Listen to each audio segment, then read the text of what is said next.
In this video, I'll start the chapter Socialism in Europe and the Russian Revolution. हम लोग पढ़ेंगे कि socialism क्या होता है और कैसे रशिया में रेवोल्यूशन स्टार्ट हुआ। तो फ्रेंच रेवोल्यूशन हम लोग लास्ट चैप्टर में पढ़े थे। फ्रेंच रेवोल्यूशन से बाकी के कंट्रीज़ के लोग भी इंस्पायर हुए और वहाँ पर भी सडनली रेवोल्यूशन वगैरह शुरू हो गया। इंडिया में भी राजा राम मोहन रॉय और डेरोजियो फ्रेंच रेवोल्यूशन का सिग्निफिकेंस का बात करते थे। तो हर जगह जहाँ जहाँ कॉलोनियल पावर था वहाँ एक रेवोल्यूशन सा जाग गया। लेकिन यूरोप में सब लोग इक्वल ट्रांसफॉर्मेशन नहीं चाहते थे। कुछ लोगों का मानना था कि जो चेंज आएगा वो धीरे धीरे आना चाहिए। कुछ लोगों का मानना था कि रैडिकल चेंज मतलब एक बार में बहुत चेंजेस लाना होगा तब जाकर सोसाइटी इम्प्रूव होगा। इस तरह से अलग अलग चीज़ था। तो अब हम लोग रशिया का सोसाइटी और पहले यूरोप में यही जो तीन अलग अलग ग्रुप है इसके बारे में पढ़ेंगे। तो तीन ग्रुप है, लिबरल्स, रैडिकल्स और कंजर्वेटिव्स। तो जो लिबरल्स ग्रुप है वो लोग मानते थे कि उनका मानना था कि एक कंट्री ऐसा होना चाहिए जो सारे रिलीजन्स को टॉलरेट करेगा। We should remember at this time European states usually discriminated in favour of one religion और अनदर। ये उस टाइम का बात है जब यूरोप में रिलीजन के नाम पर काफ़ी डिस्क्रिमिनेशन था।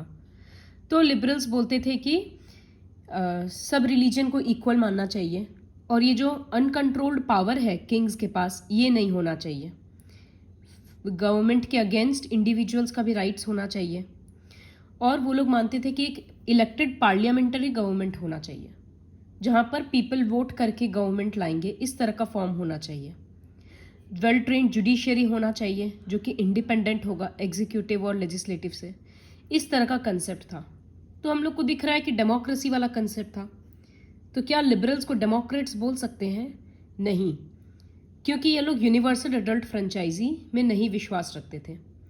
मतलब इन लोगों को अकॉर्डिंग सबको वोटिंग राइट मत दो, विमेन को मत दो, और जिनके पास प्रॉपर्टी नहीं है उसको भी मत दो। तो they felt men of property mainly should have the vote। तो इनका काफ़ी सारा कंसेप्ट तो डेमोक्रेट से मिल रहा था, जैसे इंडिपेंडेंट जुडिशरी होना चाहिए, पार्लियामेंटरी फॉर्म ऑफ गवर्नमेंट होना चाहिए। लेकिन ये लोग यूनिवर्सल एडल्ट फ्रेंचाइजी में विश्वास नहीं रखते थे इसलिए इनको डेमोक्रेट्स नहीं बोल सकते। तो दूसरा ग्रुप था radicals.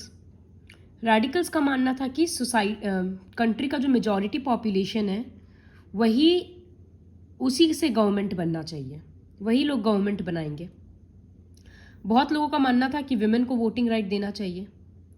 Unlike liberals they opposed the privileges of great land owners and wealthy factory owners. ये लोग प्रॉपर्टी के अगेंस्ट नहीं थे, प्राइवेट प्रॉपर्टी के अगेंस्ट। मतलब इनका था कि ठीक है प्राइवेट प्रॉपर्टी इंसान के पास होना चाहिए, लेकिन जो ऐसा है कि कुछ लोगों के पास ही प्रॉपर्टी है, कुछ लोग ही रिच हैं, वो नहीं होना चाहिए। प्रॉपर्टी थोड़ा सा रिडिस्ट्रीब्यूट होना चाहिए। और थर्ड है कंजर्वेटिव्स। इनका मानना था कि चेंज तो धीरे धीरे आएगा, बट 19th सेंचुरी आते आते ये लोग का था कि चेंज धीरे धीरे लाओ, इस तरह स्लो प्रोसेस होना चाहिए। सडनली पूरा सिस्टम को चेंज करने का ज़रूरत नहीं है। इस तरह का तीन आइडिया था, लिबरल्स का, रैडिकल्स का और कंजर्वेटिव्स का। तीनों में आपस में लड़ाई झगड़ा सब होते रहता था। तो इसी की वजह से फ्रेंच रिवॉल्यूशन के बाद का पीरियड में काफ़ी टेंशन वाला पीरियड हो गया। और क्या हुआ, इंडस्ट्रियल रेवोल्यूशन स्टार्ट हो गया और सोसाइटी चेंज होने लग गया। देखो लिखा है, it was a time of profound social and economic changes. नया सिटीज़ बनने लगा था, नया इंडस्ट्रियल रीजन्स डेवलप होने लगा था, रेलवेज एक्सपैंड होने लगा था, तो इंडस्ट्रीज़ खुल रहा था। और इंडस्ट्रीज़ खुलने से मैन विमेन चिल्ड्रन सब फैक्ट्रीज़ में काम करने आए। काम बहुत करना पड़ता था और वेजेस कम मिलता था, रुपया। अनएम्प्लॉयमेंट भी काफ़ी ज़्यादा हो गया था और घर में रहने का प्रॉब्लम, क्योंकि वर्कर लोग जब फैक्ट्री में चले जा रहे हैं तो जहाँ जाकर भीड़ हो जा रहा है वहाँ रहने का ठीक से घर नहीं बना हुआ था, क्योंकि प्लान्ड वे में तो डेवलपमेंट हो नहीं रहा। तो हाउसिंग का प्रॉब्लम, सैनिटेशन का प्रॉब्लम, क्योंकि टाउन्स वगैरह रैपिडली ग्रो कर रहा था। तो लिबरल्स और रैडिकल्स एक सोल्यूशन ढूंढना चाह रहे थे इस प्रॉब्लम का। क्यों? क्योंकि ये लोग खुद उसी बीच से निकले हैं। जो फैक्ट्री वर्कर्स और ये सब पैसा वाले बन गए, प्रॉपर्टी ओनर्स तो वो लोग ये प्रॉब्लम को समझ रहे हैं, और उन लोगों का था कि कंट्री का डेवलपमेंट तभी होगा जब वर्किंग पॉपुलेशन हेल्दी होगा, एडुकेटेड होगा। तो वो लोग चाहते थे हेल्प करने का। लेकिन जो एरिस्टोक्रेट पीपल थे, जो रिच फैमिलीज के थे, उन लोगों का मानना था कि नहीं, गरीब का काम है हार्ड लेबर करना, उसको ये सब फैसिलिटी देने का ज़रूरत नहीं है। सोसाइटी तभी डेवलप करेगा जब कुछ लोग उसको कंट्रोल करेंगे।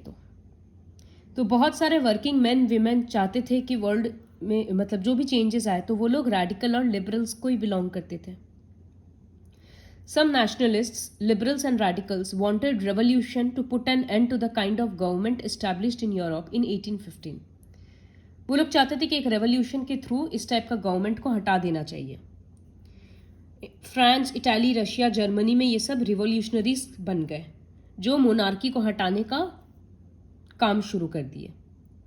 ये लोग मानते थे कि एक नेशन स्टेट क्रिएट होना चाहिए जहाँ पर सारे सिटीजन के बीच एक इक्वल राइट होगा, सब लोगों में एक कॉमन सेंस होगा यूनिटी का।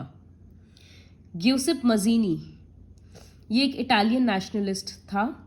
ये काफ़ी सारा फिर ग्रुप बनाया जैसे यंग इटाली, जिसके बारे में हम लोग बाद में पढ़ेंगे।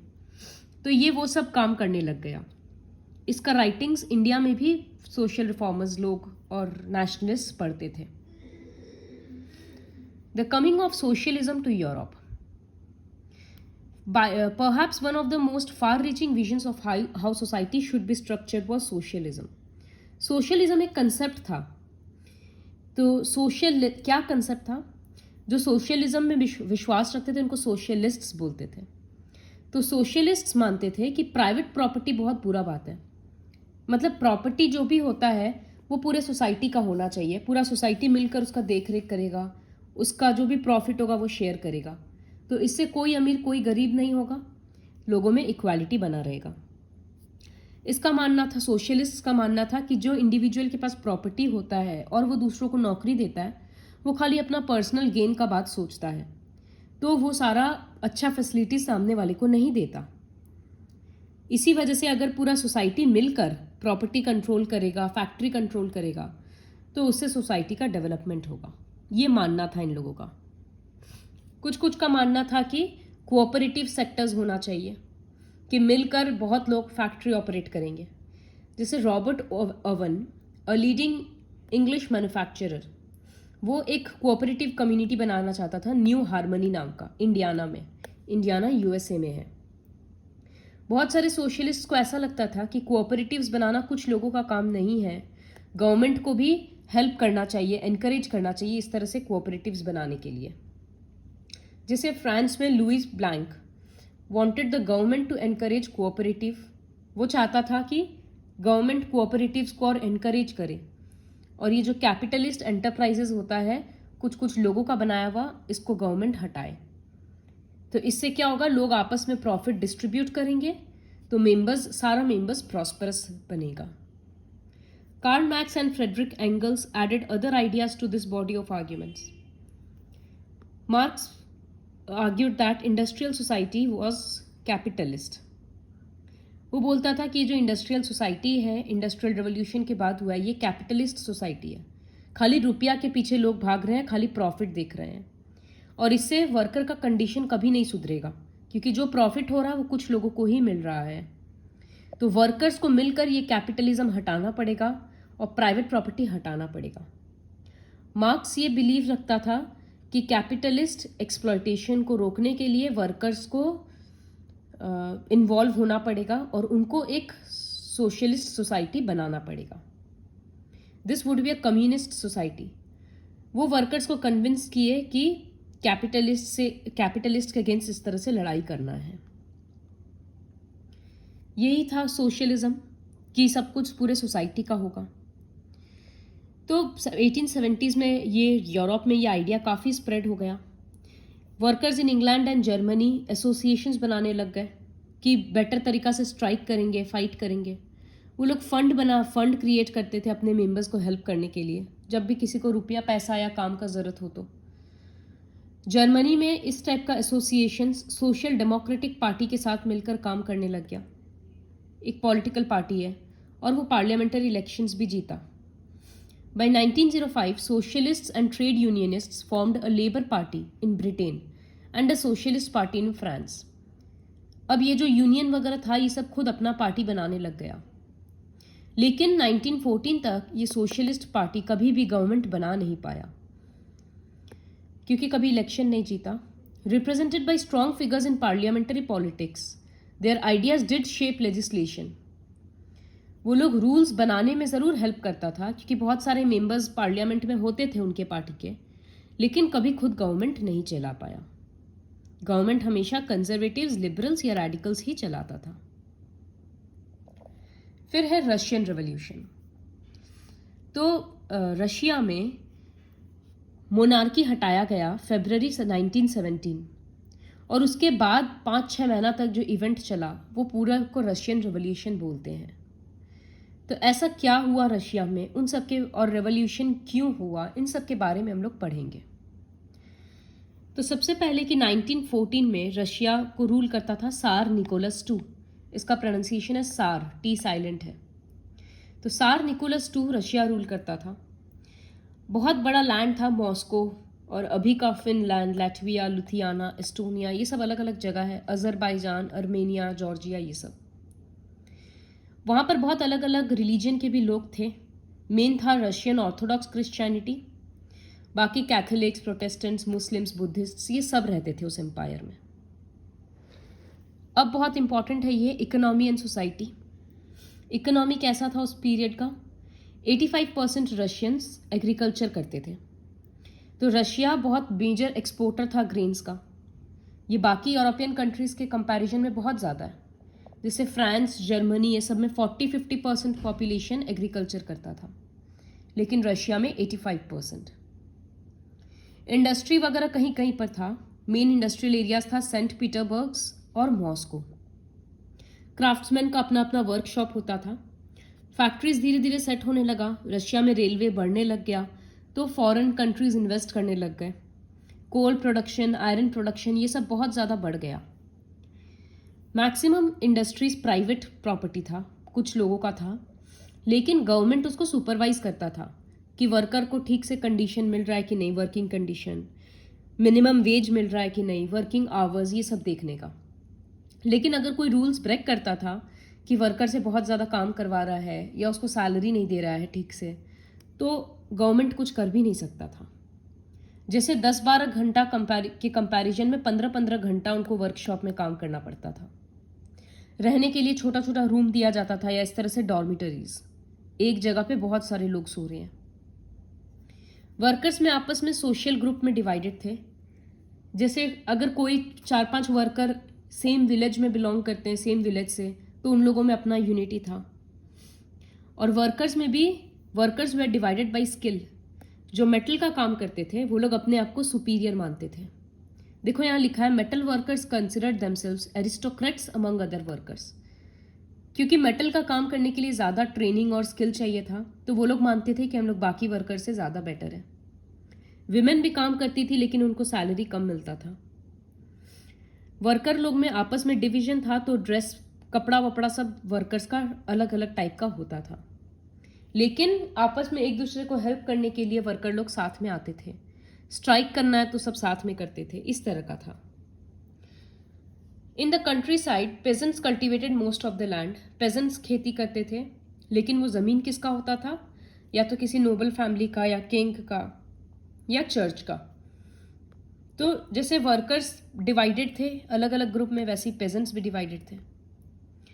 वो लोग बहुत रिलीजियस थे, लेकिन वो लोग नोबल पीपल के प्रति बिल्कुल रेस्पेक्टफुल नहीं थे. वो लोग क्या करते थे, ज़मींदार लोग जब अगर रेंट वेंट मांगता था और बहुत ज़्यादा परेशान कर रहा है तो मर्डर कर देते थे अपने लैंडलॉर्ड का.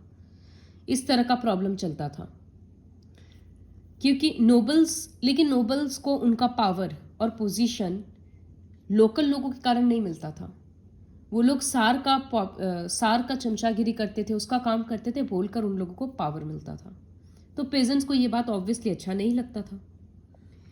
रशियन पेजेंट्स यूरोपियन पेजेंट्स से डिफरेंट थे. क्यों? क्योंकि रशियन पेजेंट्स क्या करते थे, अपना सारा ज़मीन को टाइम टू टाइम एक करते थे और फिर आपस में वापस डिवाइड कर लेते थे, जिसको जितने ज़मीन का ज़रूरत है उसके हिसाब से. तो यही तो सोशलिज्म हुआ ना, कि पूरे सोसाइटी का वो लोग एक मानकर काम कर रहे थे। तो इस तरह से रशियन पेजेंट्स बाकी यूरोपियन पेजेंट्स से डिफरेंट थे। सोशलिज्म इन रशिया, काफ़ी जो भी पॉलिटिकल पार्टीज था रशिया में, उसको 1914 तक इलीगल माना गया था। तो जो भी कोई पॉलिटिकल पार्टी जैसे सोशल डेमोक्रेटिक वर्कर्स पार्टी, ये सब छुप छुप के काम करता था, स्ट्राइक्स ऑर्गेनाइज करता था इस तरह से। कुछ रशियंस को लगता था कि ये जो रशियन पेजेंट अपना लैंड डिवाइड करते हैं, तो इससे ये नेचुरल सोशलिस्ट्स बनते हैं। तो रशियन रेवोल्यूशन में सोशलिज्म में पेजेंट्स का सबसे इंपॉर्टेंट रोल है, ऐसा कुछ लोगों का मानना था। तो सोशलिस्ट रिवॉल्यूशनरी पार्टी बनाया गया। इसमें पेजेंट्स का राइट्स और डिमांड्स रखा गया कि उनका हक मिलना चाहिए। Social Democrats disagreed with socialist revolutionaries about pageants. जो सोशल डेमोक्रेट्स थे वो ये रिवॉल्यूशनरीज का आइडियाज़ के अगेंस्ट थे। जैसे लेनिन एक डेमोक्रेट है, उसको लगता था कि पेजेंट्स आपस में एक तो है नहीं, उनका खुद का अलग अलग ग्रुप है, कोई अमीर है कोई गरीब है, कोई पेजेंट है जो दूसरे के लैंड में काम कर रहा है, और कोई है कि बहुत पैसा वाला है तो उसके अंडर में लोग काम कर रहे हैं। तो उसको लगता था जब पेजेंट्स में आपस में यूनिटी नहीं है तो उन लोगों को एक मूवमेंट का पार्ट नहीं बनाना चाहिए। तो इस वजह से पार्टी जो था, पॉलिटिकल पार्टी, वो खुद डिवाइड हो गया। वोल्डिमिर लेनिन ये अपना ग्रुप बनाया, बोल्शेविक ग्रुप। ये इसका मानना था कि सारिस्ट रशिया जैसा अगर पार्टी को हराना है तो बहुत डिसिप्लिन चाहिए, बहुत ऑर्गेनाइजेशन चाहिए, तो मेंबर्स का क्वालिटी होना चाहिए। इस तरह से हर किसी को मेंबर मत बनाओ। लेकिन मेंशेविक्स थे जो मानते थे कि पार्टी सबका होना चाहिए, जो चाहे वो पार्टी में इन्वॉल्व हो सकता है। तो बोल्शेविक्स और मेंशेविक्स ये दो अलग अलग पार्टी बन गया। A turbulent time, the 1905 revolution. Russia was an autocracy, autocratic power था वहां पर। तो शुरू से ही सार को कोई मतलब नहीं था लोगों को जवाब देने का। Tsar was not subject to parliament. लेकिन लिबरल्स चाहते थे कि ये बात खत्म हो, जो गवर्नमेंट, जो किंग का ज़रूरत से ज़्यादा पावर है, इसको ख़त्म होना चाहिए। तो वो लोग प्रेशराइज किए, सोशल डेमोक्रेट्स और सोशलिस्ट रिवोल्यूशनरीज, ये लोग सब मिलकर रेवोल्यूशन स्टार्ट किए। क्या था इनका डिमांड? इनका डिमांड था कि कॉन्स्टिट्यूशन होना चाहिए। इनको सपोर्ट करते थे एम्पायर बाय नेशनलिस्ट्स और मुस्लिम डोमिनेटेड एरियाज बाय जादिदिस्ट्स। जो मुस्लिम डोमिनेटेड एरिया होता था वहाँ जादिदिस्ट्स बोलकर लोग होते थे। ये लोग चाहते थे कि मॉडर्न इस्लाम सबको रूल करे, तो वो लोग भी चेंजेस लाना चाहते थे। वो लोग इस तरह से डेमोक्रेट्स और रिवोल्यूशनरीज को सपोर्ट करते थे। The year 1904 was a particularly bad one for Russian workers. हर चीज़ का दाम इतना ज़्यादा बढ़ गया कि वो अपने रियल वेजेस उनका 20% कम गया। रियल वेजेस मतलब जो रुपया मिल रहा है उसमें से एक्चुअली वो लोग कितना सामान खरीद पा रहे हैं। तो पहले जितना खरीदते थे, दाम बढ़ने की वजह से अब 20% कम खरीद पा रहे हैं, तो सबका प्रॉब्लम्स बढ़ गया। फिर 4 मेंबर को, when 4 members of the assembly of Russian workers को डिसमिस कर दिया गया, काम से निकाल दिया गया पुटिलोव आयरन वर्क्स कंपनी से, तो कुछ दिन के अंदर अंदर 1,10,000 वर्कर्स स्ट्राइक पे चले गए। उन लोगों का था कि ये 4 लोग को कैसे निकाला गया। फिर वो लोग और डिमांड करने लग गए कि वर्किंग आवर्स को 8 आवर्स किया जाए, वेजेस बढ़ाया जाए, वर्किंग कंडीशंस इंप्रूव किया जाए। इस तरह से वो लोग एक प्रोसेशन निकाले under the leadership of father Gapon और विंटर पैलेस पहुंचे। वहाँ पर पुलिस इन पे हमला कर दिया, 100 वर्कर मर गए और 300 घायल हो गए, वुंडेड। इस इंसिडेंट को ब्लडी संडे के नाम से जाना जाता है। और इसके बाद से काफ़ी सारा चेंजेस आया, जो 1905 रेवोल्यूशन बन गया। पूरे कंट्री में स्ट्राइक्स वगैरह हुआ, यूनिवर्सिटी बंद हो गया, स्टूडेंट्स प्रोटेस्ट के तौर पे बाहर निकल गए, लॉयर्स, डॉक्टर्स, इंजीनियर्स, ये सब अपना अपना यूनियन बनाकर स्ट्राइक करने लग गए। तो 1905 के बाद इसी टाइम पे सार अलाउ किया द क्रिएशन ऑफ डूमा। ये एक पार्लियामेंट, बोला ठीक है हम एक पार्लियामेंट बनाएंगे। तो ये क्या किया, पार्लियामेंट तो बनाया, लेकिन फर्स्ट पार्लियामेंट को 75 डेज के अंदर ही हटा दिया, डिसमिस कर दिया, क्योंकि जब कोई सार का बात नहीं सुनता तो वो उसको हटा देता। फिर दूसरा 3 महीना के अंदर दूसरा डूमा री इलेक्ट हुआ, फिर से हटा दिया। फिर जो तीसरा डूमा बना उसमें वो खाली कंजर्वेटिव पॉलिटिशियंस को भर दिया जो सार का बात सुने। तो ये तो कोई फ़ायदा नहीं हुआ ना डूमा बनाने का, क्योंकि ये थोड़ी पार्लियामेंट बना। उसके बाद हुआ फर्स्ट वर्ल्ड वॉर। तो 1914 में फर्स्ट वर्ल्ड वॉर स्टार्ट हुआ between 2 European alliances, Germany, Austria, Turkey एक तरफ, फ्रांस, ब्रिटेन, रशिया दूसरी तरफ। तो ये लड़ाई यूरोप में भी हुआ और यूरोप के बाहर भी हुआ। तो Russia in Russia the war was initially popular and people rallied around tsar Nicholas two. लेकिन जैसे जैसे लड़ाई बढ़ते गया आगे, सार क्या करता था, डूमा के साथ कंसल्ट नहीं करता था। तो फिर लोग उसका साथ छोड़ने लग गए।